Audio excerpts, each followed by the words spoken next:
Hello, everyone. Welcome to Arbitration Studios, continuing our journey across the whole damn thing of Mass Effect. I'm JP Arbiter.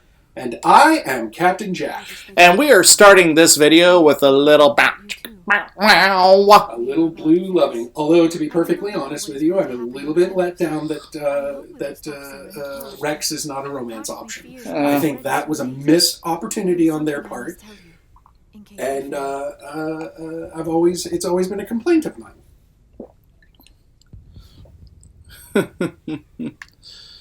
It'll be okay. Although I've learned from the Anakin Skywalker School of Promise Making that you really just shouldn't promise. It's true. It's true. I always, whenever I say it's going to be okay to people, I always like to preface it with it's going to be okay for various definitions of okay. Oh yeah. Yeah. Take my genetic data. I have never been more sure of anything in my life. Will you join with me, Shepard? I'm probably gonna cut this part, but probably. Although to be perfectly fair, given some of the controversy that came up around this, let's not make this anything special. Let's just say, yeah, Shepard's down to bone. Yeah, it actually was done far more classily than a lot of TV shows do love scenes. I mean, there's no scissoring, so I'm not aroused. There's no, it's kind of a little bit, romantic maybe. And then there's that. That's just creepy. But there's no real. There's some kissing, of course, and of course as this is a same-sex butts and tasteful underboob. Yeah, this is a same-sex-ish. I was about to say, sorry, are kind of a weird thing here. Yeah. They present female, but they are non-binary. Exactly. Actually, I might not cut that, because that was all... It's... Although, we're going to make Shepard exactly like me. Oh, yeah. Ready for round two? Oh, gosh, actually said that! Indeed! I did not mean that! 5 minutes is all I need. What are we going to do for the 4 minutes and 30 seconds that we would have left? Cuddle? What did I say? What did I say? Captain Jack doesn't cuddle. Come on, Liara, let's put some balls in some holes. Wait, what? Yeah.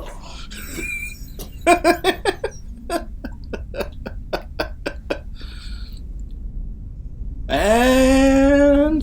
skadoosh! I'm not the only one that is looking at that thinking, with proper application, that could be a massive particle accelerator cannon. Well, and we see that effect in 3. Commander, we've got company. Have their sensors picked us up? Combination particle accelerator and a big-ass bomb. For a visual, they won't have any idea we're here. Picking up some... Yeah, and then we find out that they couldn't get a visual if they tried. Joker, lock in on the coordinates. Negative on that, Commander. The nearest landing zone's 2 clicks away. We'll never make it in time on foot. Get us something closer. There is nowhere closer. I've looked. Drop us in the Mako. You need at least 100 meters of open terrain to pull off a drop like that. The most I can find near Saren is 20. 20 meters? No way we can make a drop. We have to try. Find another landing zone. There is no other landing zone. Call the Brute Squad! I'm on the Brute Squad. You are the Brute Squad! It's not an option. It's a suicide run. We don't... Do not doubt Seth Green. Joker, I can do it. I can do it. I can... That's how you know someone is badass. When they're not justifying shit, they're not talking shit, they're not doing anything to try and pump themselves up. They're just saying, "I got this." Let's. We want Rex. We want maximum destruction. Well, shit, if that's what we want.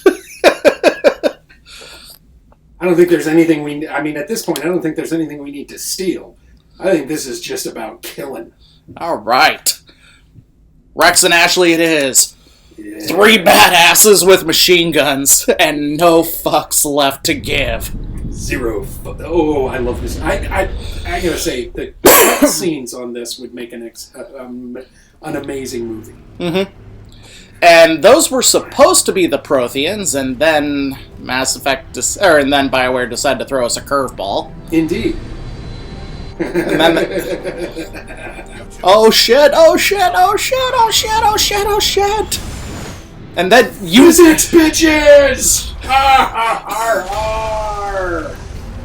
I think it would have been so funny if the Mako actually rammed into the door, but the door held, and everyone's just like, well, fuck.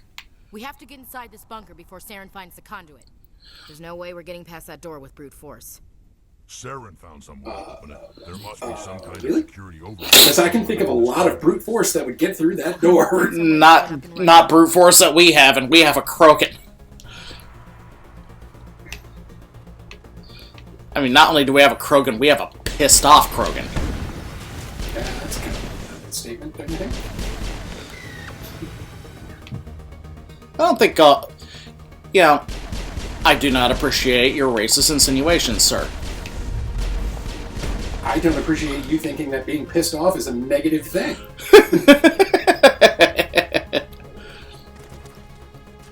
Boom, ba-da-doom, ba-da-da-da-dum, boom, boom. Yeah, that's right. I'm so badass I'm using a handgun and that's it. It's like an I'm gonna get you sucker when Isaac Hayes loaded up with nothing but handguns. And then he tripped, fell, and they all went off. Showing that they were very poorly made because handguns are tested for that. But I'm gonna get you sucker was also a comedy, so, I can forgive that, I suppose. It's always odd to me that machines hide. Especially machines that don't need a physical body. Exactly. Like, what are you doing? Alright. Click, clack. I'm done playing.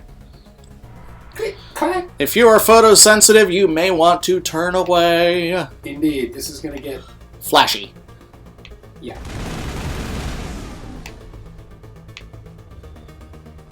I know I'm not doing the actual music here, but this is one of those, one of them tunes that is actually, really awesome. It is. All across the board, this is a really well put together and with the music is it's just sci-fi and techno-y enough. It's not the high-minded sci-fi soundtrack of either Star Trek or Star Wars when you get to it. Oh, no. I want to know what rock and roll in the Star Wars universe sounds like. I want to see for want of a better way to put it, I want to see the equivalent of Lone Star in Star Wars. So the kind of scumbag that Han Solo was, quote, supposed to be before Leia made an more honest man out of him. Yeah, well, you can be a total scumbag and still be very honest. Just honest about being a scumbag. But my point is someone who's sitting around, barely meeting the definition of sober, listening to rock and roll while sleeping at his ship's controls. Well, that just sounds like a good afternoon to me. When you're right, and you're always right. Oh yeah. I'm not heating up my gun at all. I can literally do this all day.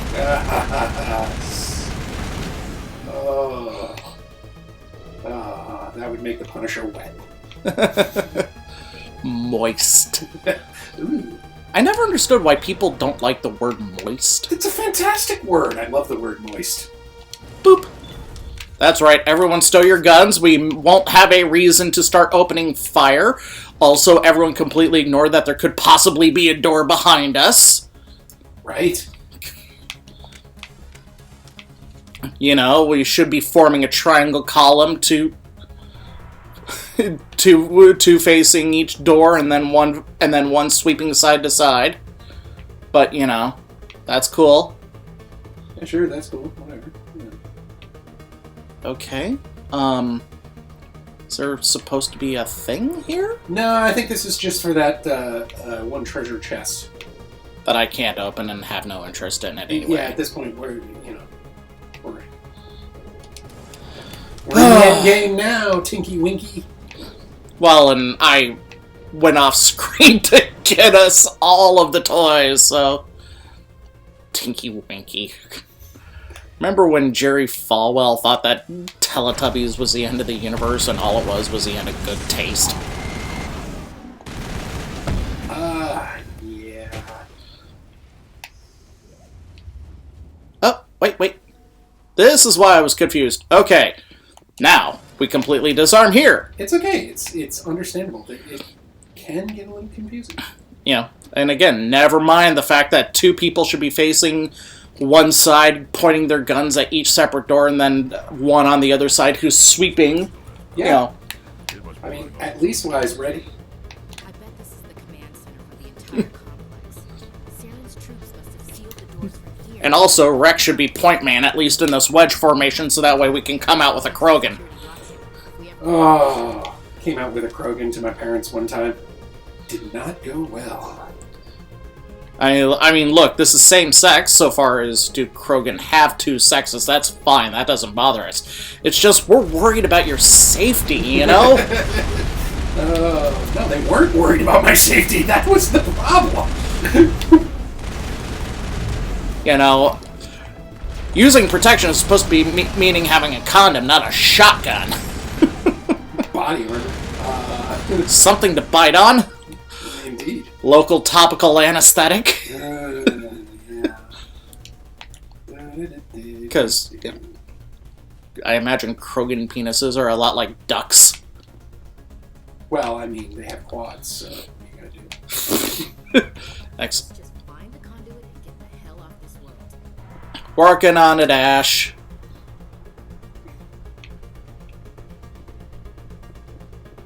So is there like a thing, a button? No. Oh, stairs. Yeah, they're Stairs. There's a button up here. There's a button. You do Who's got the button? There's the button. do the thing. Come on, Saren's already got a head start. We have to go find him before he reaches the conduit. Yeah, but he's on foot and we got a jeep. Found it. Then we're just walking into a trap. That's Well. a chance we'll have to take. Hold on. Something's happening. Too late. Unable to. Invading. No escape. I do. This is one thing that I love. Kind of message. That they don't recognize it, but we do because we have the touch. This recording must We got the power! We're going to talk about an awesome soundtrack. And the fact that you say the thing, we've got the touch, and that automatically is where I go. The Reaper invasion. Stan Bush, guy known for Christian music and like 3 awesome tracks in the Transformers soundtrack. The Transformers soundtrack is... I'll say this, the first live-action Transformers movie was great. Yes, it was. And I kind of liked the 4th and the 5th ones. The Citadel. Yeah? I actually... And then Bumblebee was just amazeballs and... Look, you know what? I'm not even gonna... They were all popcorny goodness. They were all entertaining.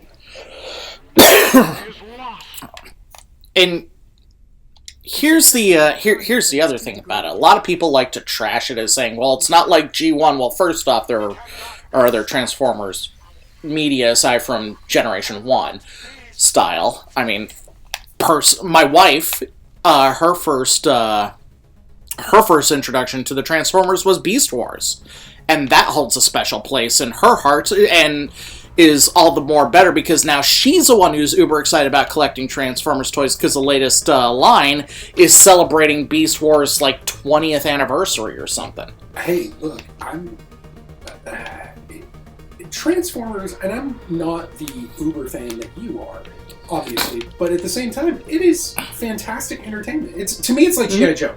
It is something that always can work. Oh, G.I. Joe. It is something that it is a entertainment property that can always work. And G.I. Joe became all the better, the more ridiculous. Yes, the more ridiculous and campy it is, the better. The fact that in the two movies, well, the second movie took itself way too seriously because but it still worked. Oh, it still works and it's still fun. But I think my opinion on G.I. Joe is that the campier it is, the funner it is. And then the anyway, the bring back to the point about Transformers, and well, it's not like G1, and I always like to point out my favorite example of stupid G1 is there's an episode where Megatron wants to build a laser cannon atop a Aztec or Mayan pyramid. I forget which one of them were pyramid builders. Why is this sounding familiar? And he does so, but he does so first using cheap Chinese steel that Starscream, Skywarp, and Thundercracker get. And so the cannon on its test firing melts down. So instead, he goes to Pittsburgh to get proper steel. That's where you go if you want proper steel. And builds a cannon, and it works. Then he realizes it would work even better if he removed the crystal that is keeping the dormant volcano the Mayan pyramid was on top of, so that way the thermal energy from the volcano was basically acting as a power source for his laser cannon that he built on top of the pyramid for no real discernible reason other than cool. Well, why else would you do anything? So then... Is he going to drive by those guys? Just going to leave them back there? Just going to... They're not my target. My target's up ahead. Hey. So anyway... Cool beans. The Autobots are in pursuit, and, 8 of them are being transported by Jetfire, who is the biggest of the Autobots. Oh, they also picked Jetfire out of the ice after he fell into the ice 4 episodes ago. But he's transporting, a platoon of Autobots. And while he was always big, he was never that big. Yeah, he's a... And... his size is weird. And so the Autobots and the Decepticons battle, and Thundercracker kind of lets the Autobots shoot Skywarp because fuck him. Indeed. Seriously, Thundercracker sits out the battle to make a point. And so, the Autobots win the day, and Bumblebee gets hooked up with a Mexican El Camino. You are not Prothean. This is all in one episode. This eventuality was one of many that was anticipated. Hey, look. This is why we sent our warning through You're the beacon. preaching to the choir. Oh, man. Looks like some kind of I'll tell you, the first time I hit this, I was like, damaged. whoa, I do not sense the heavy. taint of indoctrination upon any of you. Well, and we even got this higher plane of existence. Wait a minute. My fear with Michael Bay was that he was going to do stuff that took place in the fake Arab nation of Carbamia. The thing that got Casey Kasem to quit the series. Yeah. Because God bless Casey Kasem, he was he's Middle Eastern. In fact, he's so Middle Eastern, he was part of one of those obscure Middle Eastern religions that's not Christianity, Islam, or Judaism that has survived most of human history. Not Zoroastrianism? No, Druze. Druze. Okay, yeah. No, it was Freddie Mercury who was a Zoan. Yeah. Chief overseer of research facility. So, but yeah, I gotta tell you, the first time I came across this, the first time I played through it, and I hit this, and I was like, whoa. That's heavy. See, I kind of saw this as we were being given a literal ex machina here. Yeah, guys, we had to cut out an entire world's worth of action here on Ilo, so we're just gonna. Here's the cliff notes. Well, to be perfectly honest with you, later, I totally agree with you. Later on, I did, but I had gotten so enraptured in this at that point. The Reapers will pour through, and all you know will be destroyed. If he turns on the relay, the Reapers can wipe out the Council and the Citadel fleet in one fell swoop. That was our fate. It was a surprise attack! We were under attack. the Reapers seized control of the Citadel. When Willem Dafoe was dissecting that ambush between the brothers, and as it turned out, their father, Were crippled. did the kid, when he was like going over the thing and telling everyone what happened, did he actually fire his gun in the air, causing everyone to go, "Oh shit!" It's Willem Dafoe, so I'm going to say yes. I don't know. The cinematography was kind of like, kind of System by system. what's the term? Kind of vague on that point. It's William Dafoe, so I'm going to say yes. I'm going to say he actually demanded live If you'd surrender, live rounds for the firearm so that he could do it No in longer a real surrender was reality. Because it's Willem Our Dafoe. enemy had a single goal: the extinction of all advanced organic life. Through the Citadel, the Reapers Well, accessed Earth should be war safe. records, mapping census data. Yeah, they define advance as able to fly through space. Their fleets advanced across every settled region of the galaxy. Some worlds were utterly destroyed. Others were conquered, their populations enslaved. Okay. These indoctrinated servants became sleeper agents under Words. control. Taken in as refugees by Words. Americans, they betrayed them to the machines. Words. Within a few Say what you... the Reapers had killed I'm gonna say something that's gonna come off as blasphemous. They were That one scene in Hamlet, "What dost thou reading, my lord?" Words. Mel Gibson did it better than Kenneth Branagh. That's not... You said you That's brought me not here for a blasphemous. reason. What do I need to do? the Something- Mel Gibson's and I'm not talking about anything like setup or cinematography. I mean, Kenneth Branagh was a very high Shakespeare company sort of thing with all the opulent sets and whatnot, whereas Mel Gibson wanted to show like what would the castle actually look like and whatnot. So I'm not talking about that. I'm talking about portrayal. Mel Gibson was short and sarcastic and just kind of to the point.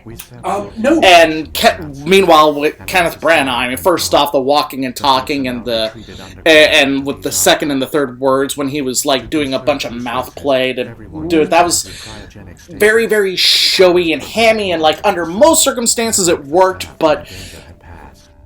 And I'm not trying to say that like Shakespeare was subtle.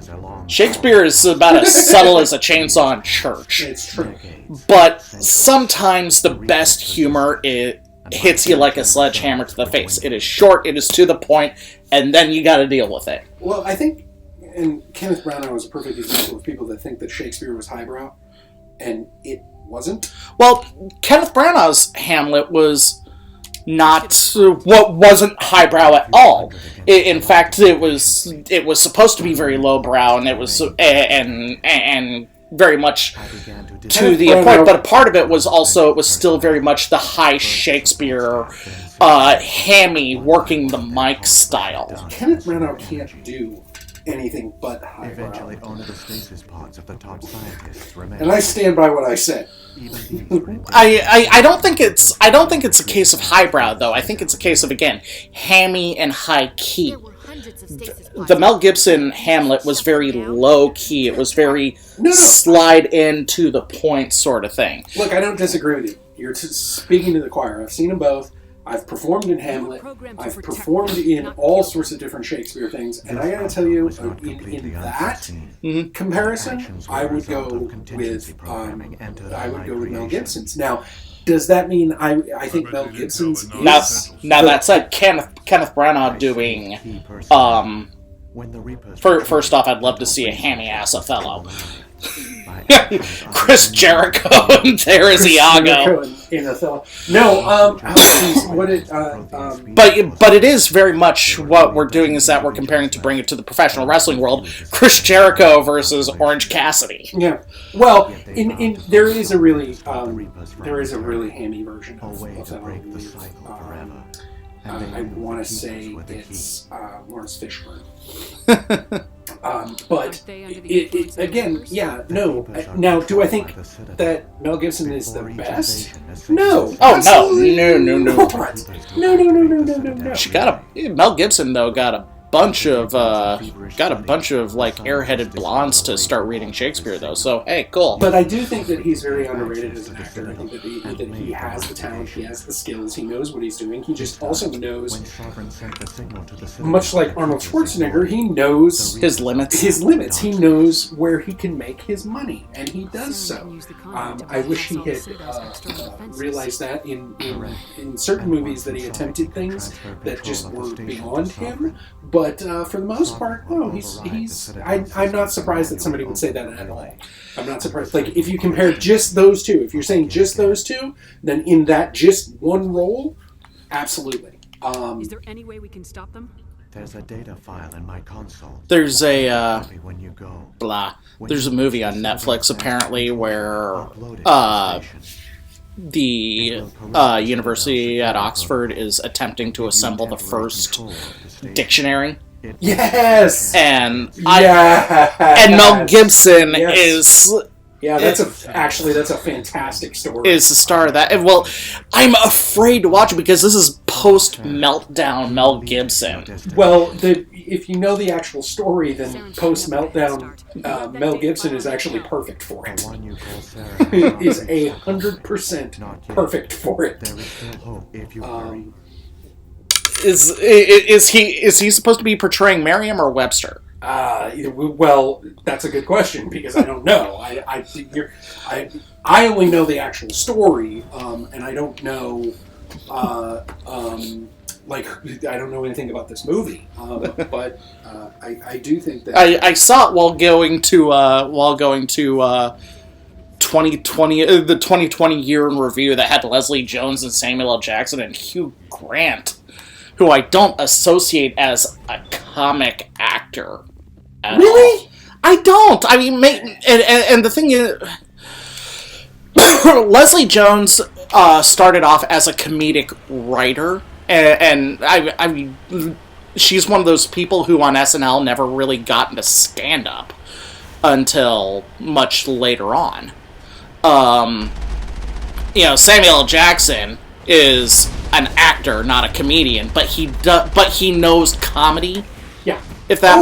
Oh man! If there is anything I truly love, it's plus Samuel L. Jackson's just general inflection and his ability to play deadpan on literally anything. Yeah.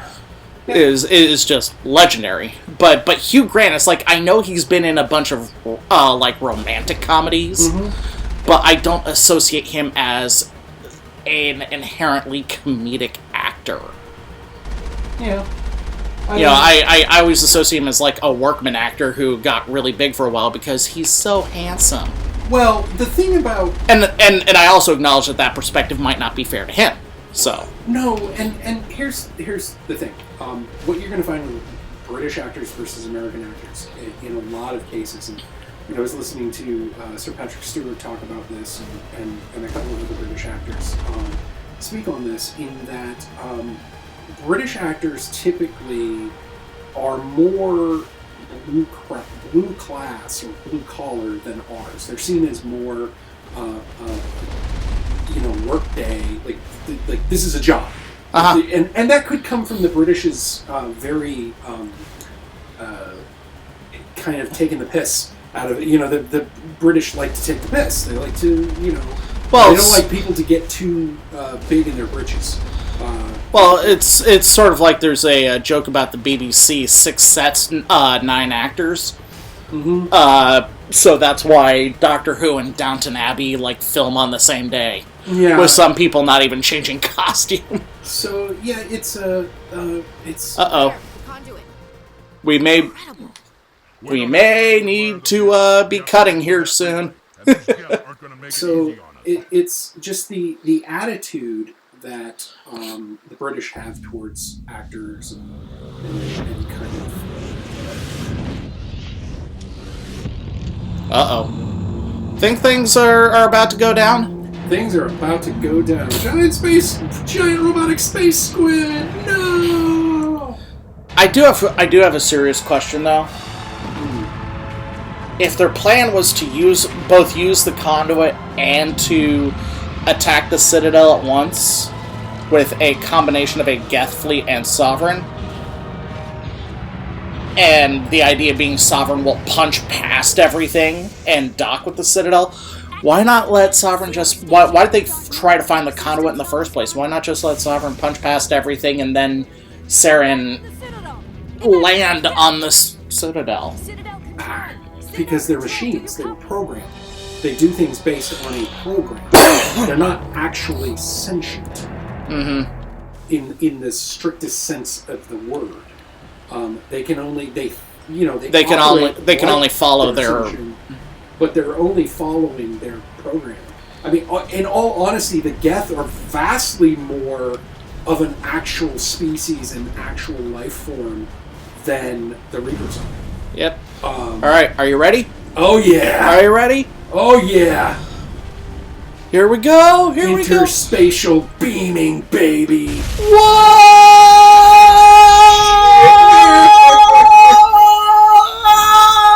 We're flying through space in a tank!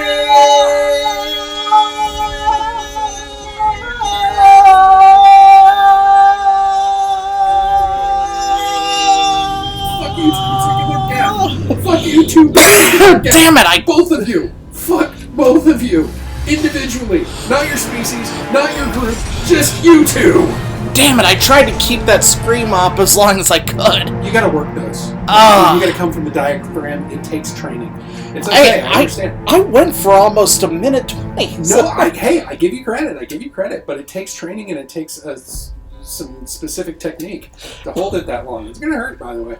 Welcome to the Citadel, everyone. We just landed on two particular Geth, who I hate both of them particularly. No actual reason. I just decided that I'm going to hate both of them. Much like God sometimes just decides, or gods, depending on fuck these people in particular. Fuck this person in particular. That's what I'm feeling like for those two Geths. I need to do a concussion check. Indeed. So we'll be back next time, kids. Be seeing ya. Deuces!